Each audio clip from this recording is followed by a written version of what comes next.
오늘 계속 요아스 왕에 대해서 말씀 함께 어제 이어서 나누게 됩니다. 요아스가 아달랴 할머니죠. 그 칼을 피해서 여호와의 성전에서 6년 동안 숨어 지내게 됩니다. 제사장 여호야다가 이 유일한 핏줄인 그 다윗의 혈통인 요아스를 숨겨서 키우기 시작하는데, 왜냐하면 자기 할머니, 친할머니 아달랴가 북이스라엘 이세벨, 아주 극악한 왕비였죠. 그의 딸이었는데 유다 왕의 시집 오면서 이세벨의 그 성질을 그대로 닮아서 다윗의 혈통, 자신의 친손자임에도 불구하고 모두 다 죽이려고 합니다. 결국에는 한 사람만 남았는데 그 사람이 요아스였죠. 요아스가 7살 때에 드디어 극적으로 왕으로 등극하고, 그리고 여호야다가 제사장이 꾸며놓은 일부러 먼저 준비해 놓은 백부장들의 군대에 의해서 결국에는 이제 왕권 다시금 되찾는데 성공을 하게 되죠. 그래서 7살 때 요아스가 왕이 되는데, 왕이 되고 나서 가장 행했던 일들 가운데 있어서 가장 눈에 띄는 그 행위는 무엇이냐면 하나님의 성전을 수리하는 일이었습니다. 그 3절에 있는 말씀, 오늘 말씀이 아니고 어제 말씀이죠. 이 3절에 있는 말씀에 보시게 되면 산당에서 제사를 드렸다 이렇게 말씀을 하고 있는데, 이것은 우상을 섬겼다는 뜻이 아니라 아달랴 그 왕비가 통치하는 그 기간 동안에 하나님께 제사를 드리는 것을 폐했죠. 그리고 바알에게 제사를 드리도록 했기 때문에 하나님의 성전이 폐쇄가 되었습니다. 그리고 회파가 되고 돌보지를 않아서 많은 부분 유실이 되었는데, 그래서 결국 산당에서 대신하여서 제사를 드릴 수밖에 없었다, 이렇게 우리가 이해를 하면 되겠습니다. 그래서 다시 그 제사를 여호와의 성전에서 드리려고 할 때에 도저히 예루살렘 성전에서 드릴 수가 없는 거예요. 그래서 사사시대 때부터 내려왔던 그 산당, 다윗 이전에 그 산당에서 제사를 드릴 수밖에 없었습니다. 그래서 요아스 왕이 되자마자 한 일이 바로 성전을 다시 수리하는 것이었습니다. 그래서 성전에 예배하러 오는 사람들에게 은을 헌금으로 받았는데, 그 은을 헌금으로 받은 것을 가지고 이제 그 성전을 수리를 해야 되는데, 이 제사장들이 그 은을 가지고서 성전 수리하는 데 사용을 하지 않고 유실된 제사에 쓰는 어떤 집기들, 이런 집기들을 만들어서 그건 먼저 좀 준비를 하는 겁니다. 그러니까 성전 보수에 필요한 은이 항상 모자랐습니다. 그러니까 23년 동안 성전 수리를 본격적으로 하지를 못하고 그렇게 방치를 하고 있었습니다. 그러니까 한마디로 이런 것이죠. 건물 세우는 데에 돈을 쓰는 것이 아니라 이렇게 강대상이나 아니면은 의자나 이렇게 성전 안에서 쓰여질 성물들을 만들기 위해서 쓰여진 것이지 건물을 위한 것에 쓰이지 않았다는 겁니다. 자, 그래서 23년에 요아스 23년에 요아스가 자꾸 이 헌금으로 받아들여진 이 헌물들이, 은이 다른 용도로 새어 나가는 것을 확인을 하고, 은이 성전에서 모이지를 않으니까 결국에는 제사장이 성전 보수하는 기술자들에게 직접 그 은이 갈 수 있도록 제도를 좀 바꿨습니다. 그래서 기술자들이 그 받았던 은을 가지고 물질로 그것을 가지고 기금을 만들어서 성전을 수리를 하게 되었습니다. 그렇게 해서 이 성전 수리가 마무리가 되는 거죠. 자, 이렇게 하나님을 잘 따르고, 그리고 하나님의 성전을 수리하고, 그리고 하나님께 제사 드리는 데 필요한 어떤 집기들을 다 구비하게 하고, 이렇게 주님을 잘 따르는 요아스였는데, 그의 죽음을 오늘 말씀에 보게 되면 그렇게 명예롭지가 못했습니다. 17절 이후의 말씀에 보면 아람 왕 하사엘, 여러분이 아람은 북이스라엘도 계속 아람과 싸우다가 결국 요람 왕도 그 칼에 결국에는 당하게 되어서 병을 얻게 돼요. 예후라고 하는 자기 신하가 쿠데타를 일으키지 않습니까? 그러니까 아람과 계속 전쟁 가운데 있는데 이 하사엘이 남유다도 결국에는 함께 전쟁을 일으키게 된 것입니다. 그래서 하사엘이 예루살렘으로 진격하려고 하자 요아스가 성전에 있었던 자기의 선조들이 하나님께 바친 성물들, 그리고 성에 있었던 금들, 이것들을 다 모아서 하사엘에게 바치게 됩니다. 그래서 하사엘이 예루살렘을 징벌하려고 했다가 그 징벌을 멈추고 다시 아람으로 돌아가게 되죠. 한마디로 그 뭡니까? 속국은 아니지만 그래도 뭔가 곡물들을 바치고 뭔가를 바쳤기 때문에 더 이상 너희 나라를 침범하지 않겠다 해서 받은 걸 가지고 자기 나라로 돌아가게 된 것이죠. 자, 그런데 요아스가 이 하사엘과 싸울 때 말입니다, 부상을 입게 되었습니다. 그런데 이 부상을 입게 되었을 때 신하들이 모반을 꾸며서 결국 밀로궁에서 요아스를 죽이게 되는데, 이것은 꼭 북이스라엘의 요람 왕이 아람 왕과 싸워서 부상을 입었을 때 자기 신하 예후가 쿠데타를 일으켜서 죽임을 당한 것과 똑같은 모양으로 죽임을 당하게 되는 것이죠. 자, 그리고 이 하나님의 성전을 수리를 하고 여호야다 제사장으로부터 교육을 받아서 하나님을 잘 섬겼던 요아스가 마지막에 이 비참하게 끝난 것에 대해서는 좀 비하인드 스토리가 있습니다. 오늘 본문 말씀에 기록되어 있지 않지만 열왕기 하에 있었던 이 내용이 역대하 24장 17절 이후에 조금 더 자세하게 설명이 되어 있습니다. 그래서 역대하 24장 17절 이후에 있는 그 말씀을 잠깐 여러분들께 소개를 하면요, 갓난아기였을 때 자기를 구해주고, 그리고 왕의 기름을 자기에게 부어주고, 7살 아무것도 할 수 없을 때, 뭐 앞뒤 분간 제대로 할 수 없을 때 왕이 되게 하고, 그동안 신앙교육을 시켰던 그 여호야다 제사장이 드디어 이제 죽게 되었습니다. 나이가 있으니까 죽죠. 그런데 그 이후에 이 요아스가 말입니다, 신하들이 그 하나님을 섬기는 것에 대한 것이 아니라 바알에 대한 우상 숭배에 대해서 자꾸 왕에게 권유를 하는 겁니다. 그런데 요아스가 절대적인 권력을 가지고 그 말에 귀를 기울이지 않으면 참 좋으련만, 어떤 이유인지 모르겠지만 그 주변에 있었던 신하들로 인하여서 거절하지를 못하고 다시금 또 우상 숭배에 빠지게 됩니다. 그러니까 솔로몬과 똑같은 거예요. 그러니까 처음에는 하나님을 극진히 주님을 섬기고 주님을 존중히 여기다가 마지막에 가서 하나님에게서 멀어지고 우상을 가까이 하게 되는 이 똑같은 자기 선조의 패턴을 그대로 따라하고 있다는 겁니다. 그러니까 이것 때문에 주변에 있었던 선지자들이나 제사장들의 반발을 받게 되었습니다. 요아스는 이에 굴하지 않고 오히려 강하게 질책하는, 어떻게 이런 일이 있을 수가 있습니까? 질책하는 스가랴 제사장을 죽이게 됩니다. 그런데 그 스가랴 제사장이 누구냐? 자기 갓난아기 때 키워주고 자기 신앙교육 시켜주고, 그리고 자기가 7세가 되던 때에 7세가 된 때에 왕의 기름을 부었고, 그리고 아달랴를 죽이고 자기 할머니를 죽이고, 그리고 왕권을 다시 되찾게 해준 그 여호야다의 아들이 스가랴 제사장입니다. 근데 그 스가랴 제사장을 자기가 자기 손으로 죽였어요. 그러니까 여호야다 제사장 때문에 자기 목숨도 건지고, 요아스가 어릴 때에 대신 이 남유다를 이 제사장이 여호야다가 자기가 권력을 가지려고 하지 않고 잘 이 왕이 다스릴 수 있도록 도와줬던 사람인데 그의 아들 스가랴를 죽였다. 이것은 완전히 인간적인 배신일 뿐만 아니라 은혜를 죽음으로 갚고, 더욱이 제사장을 죽인 것은 너무나 큰 죄악인 것이죠. 결국 이러한 죄악이 쌓이고 또 쌓여서 요아스는 나중에 아람과의 전투에서 부상당하는 몸으로 돌아오자 신하들에게 살해를 당하게 되는 것입니다.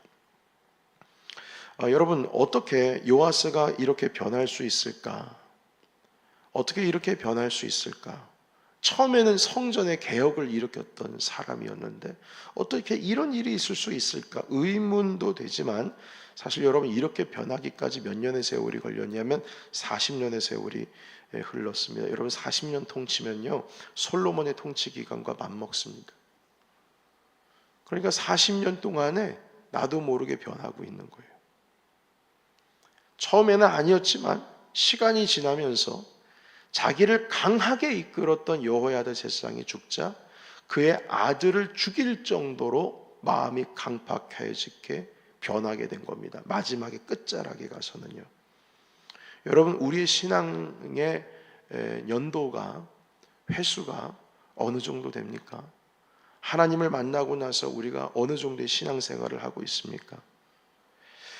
여러분 순종이라고 하는 것은요 끝까지 순종해야지 그 사람이 하나님의 사람이지, 99를 순종했다고 할지라도 마지막 끝자락에 가서 순종하지 않고 끊어지면은 그건 불순종인 거예요. 여러분 그렇지 않습니까? 아무리 처음을 잘했다고 할지라도 마지막에 가서 하나님 앞에서 불순종하면 그것은 불순종으로 끝나는 거죠. 예수님을 처음에 잘 따랐던 가룟 유다도 결국에는 배신자로 끝났죠. 처음에는 열정적인 사람이었습니다. 그에게 전대주머니, 다시 말해서 회계 장부를 맡길 정도면, 여러분 회계 장부를 맡기고 자기 전대주머니, 그 공동체에 돈주머니를 맡길 정도면 신실한 사람이지 않겠습니까? 믿을 만한 사람한테 전대주머니, 돈주머니를 맡기지 어떻게 믿지 못한 사람에게 맡기겠어요? 그 가룟 유다가 예수님의 제자 공동체의 돈주머니, 회계를 맡았던 사람이었습니다. 그만큼 예수님도 주변에 있었던 그 12명의 제자들도 다 의심하지 않고 그 정도로 신뢰했던 사람이죠. 그럴 정도로 주님을 잘 따랐던 사람입니다. 그런데 이분이 마지막에는 주님을 버렸습니다. 처음에는 좋았지만 끝이 문제였어요. 주님을 버렸어요. 자기가 기대했던 것과 예수님이 자기가 기대했던 어떤 그러한 가르침이 아니라 이건 자기는 생각지도 못했던 길로 가니까 주님을 배신한 거예요. 본인은 열심당원이었거든요. 그 출신이었어요. 로마로부터 이 유다를 독립시켜줄 줄 알았습니다. 근데 그게 아닌 거예요. 이만큼의 능력이 있는데도 불구하고 어떻게 예수님이 이러실 수가 있을까? 나중에는 아주 극심한 이 마음 가운데 스스로 배신감에 결국 주님을 팔아버리죠. 베드로도 그럴 뻔했습니다. 베드로도 주님을 부인했죠. 그러나 베드로는 그 마지막을 잘 이겨냈습니다. 전 그런 생각도 해봐요. 가룟 유다가 만약에 자살하지 않고 만약에 살아남았다면 주님께서는 베드로를 찾아갔던 것처럼 가룟 유다도 찾아가지 않으셨을까? 이런 생각을 해봤습니다. 베드로는 결국에는 마지막을 순종하며 주님, 제가 양을 먹이겠습니다. 치겠습니다.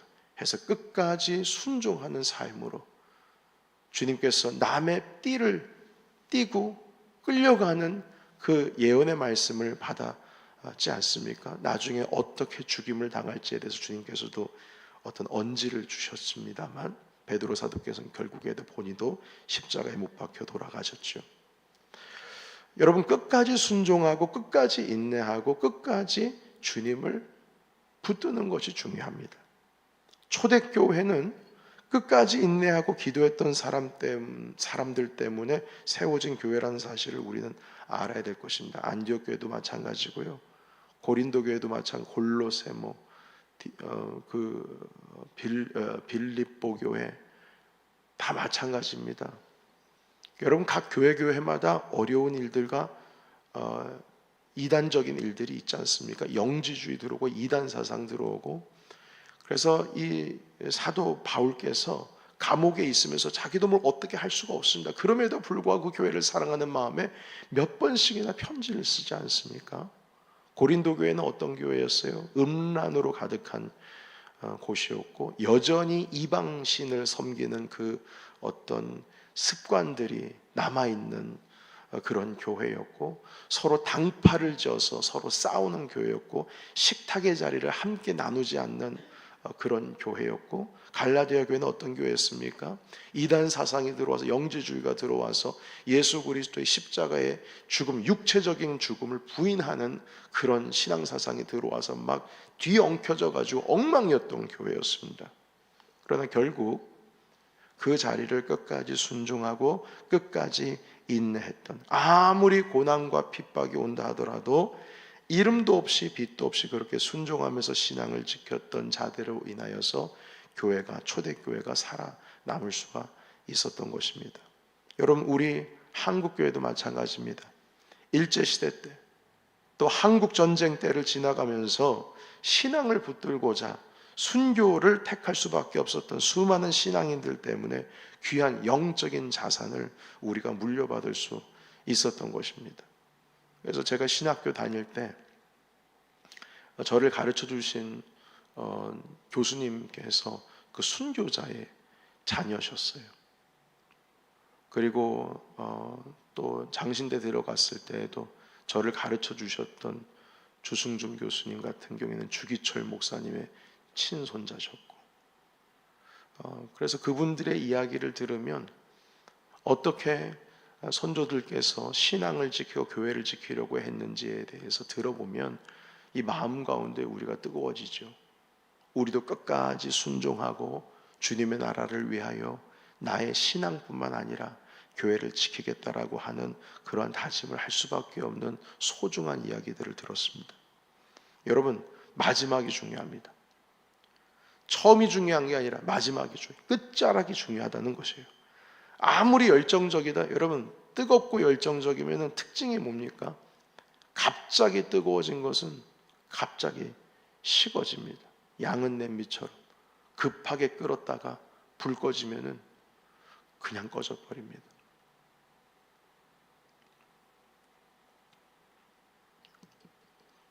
그렇죠. 양은 냄비. 라면 끓이면은 그냥 팔팔 끓으니까 너무 좋다는데 금방 식지 않습니까? 저희 집에 그 강화 유리로 만든 그 냄비가 있는데, 그럼 안에 보글보글 끓는 게 눈에 보여요. 노란색인데. 근데 이게 특징이 있습니다. 천천히 달아올라요. 그러니까 이거 가지고 라면 끓였다가는 배고파 죽어요. 천천히 끓으니까. 아니 이거는 뭐 언제까지 기다려야 돼? 그런데요, 얘가 한번 끓기 시작을 하면은요, 불을 껐는데도 불구하고 혼자 끓고 있어요. 안 식어요. 희한하더라고요. 안 식어요. 그러니까 인내하는 마음만 가지고 있으면 끝까지 맛있게 먹을 수 있는 그 유리 냄비입니다. 근데 처음이 좀 힘들어요. 그걸 기다려야 하니까. 여러분, 우리는 신앙이 끝까지 가야 됩니다. 끝까지.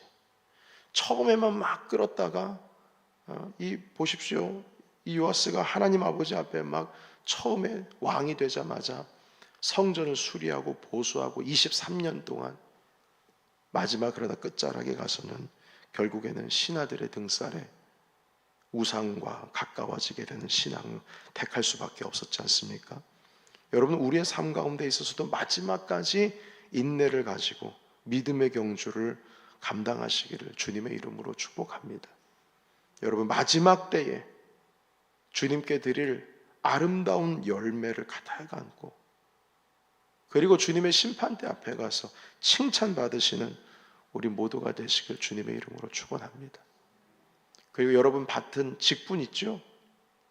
직책이 있습니다. 끝까지 잘 감당해야 합니다. 중간에 가서 뭐 마음이 어렵니 많이, 아니면은 뭐 어떻게 됐느니 많이, 여튼 여러 가지 우리의 상황이 바뀌어지기도 하지 않습니까? 내 삶의 상황이 바뀌어질 수도 있어요. 그러나 내 삶의 상황이 바뀌어졌다고 해서 주님께서 주신 그 귀한 직책과 직분이 달라지는 건 아닙니다. 내 마음이 좋으면 잘 섬기고, 내 마음이 별로 좋지를 못하면 덜 섬기고, 내 마음이 좋으면은 막 뜨겁게 섬겼다가 조금 상처받고 그러면은 픽픽 쓰러져 가지고 자기가 섬기는 일 내버려 두고. 여러분, 이거는 아닙니다.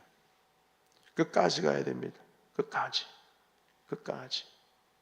여러분, 저는 이 강단을 지난 15년 동안 여러분들과 함께 넘치는 교회 섬기고 있지만, 제 목소리가 이 모양 이 꼴이어도 주님의 강단 섭니다. 하나님께 기도합니다. 하나님, 제가 강단에서 섬기지 못할 정도로 넘어지는 일이 없도록 해달라고 기도하면서 하나님 앞에 나아갑니다. 지난번에는 코비드 주사를 맞고 막 너무 힘들어가지고 거의 쓰러질 뻔 했었습니다. 머리끝에 정수리부터 시작해가지고 발 끝까지 그냥 땀이 주룩주룩 내리고 너무 힘들어 죽겠는데, 그럼에도 불구하고 강단 지켰습니다. 충분히 부목사님께 맡겨드릴 수 있음에도 불구하고 이제 그걸 지키는 겁니다. 이 자리를 지키는 거예요. 여러분들께서도 제가 이 강단의 자리를 지키는 것만큼 여러분들의 삶 가운데 있어서도 주님께 순종하면서 주님께 나아갔던 그 첫 마음, 첫사랑 그것을 꼭 지키시기를 주의 이름으로 축복합니다. 제가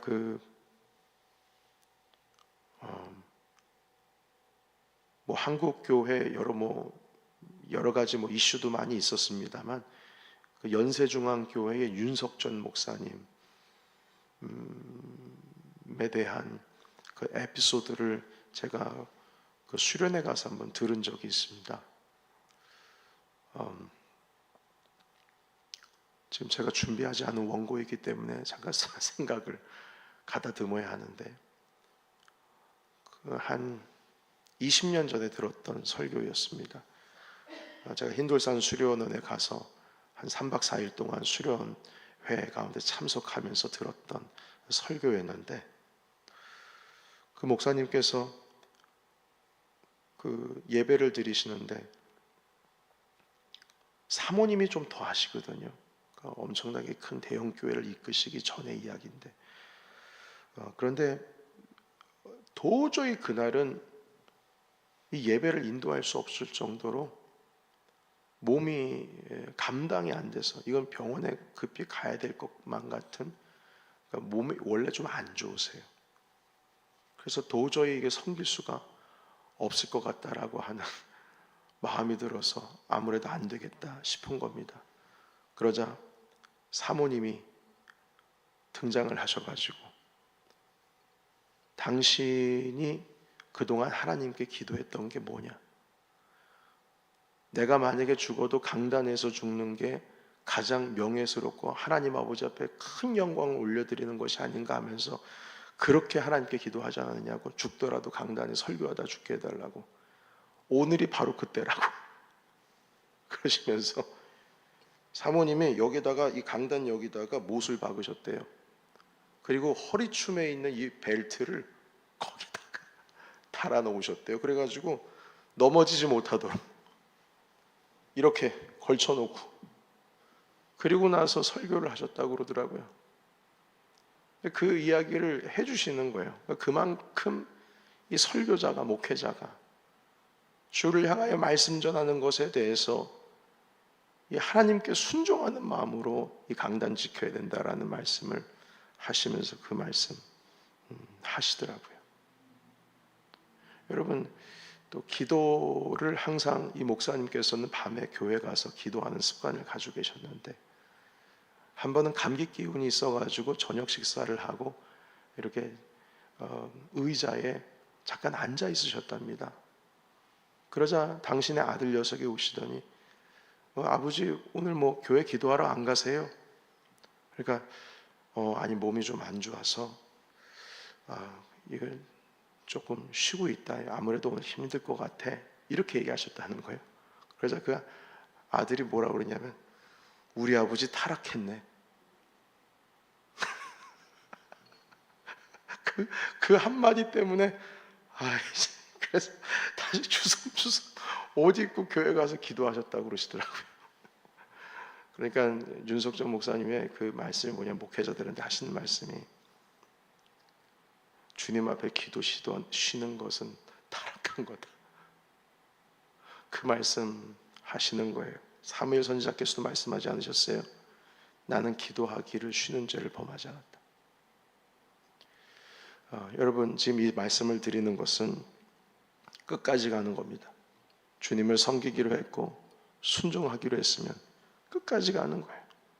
중간에 식어요. 다시 끌어올라야죠. 요아스는 처음은 좋았지만 마지막 끝이 안 좋았습니다. 우리의 신앙도 마찬가지입니다. 내가 한때 그랬다. 여러분, 그거 별로 좋은 거 아닙니다. 한때 그랬으면 지금도 그래야지. 우리가 많은 부분에 있어서 놓치고 있는 것이 분명히 있습니다. 우리 함께 이 마음으로 하나님 끝까지 주님 순종케 하옵소서, 끝까지 주님 바라보게 하옵소서, 끝까지 흔들리지 않게 하옵소서, 끝까지 굳건하게 서게 하옵소서, 끝까지 뿌리 깊게 하옵소서. 이 마음으로 이 아침 함께 주님 앞에 결단하며 기도하길 원합니다. 다 같이 음악에 맞춰서 기도하겠습니다. 살아계신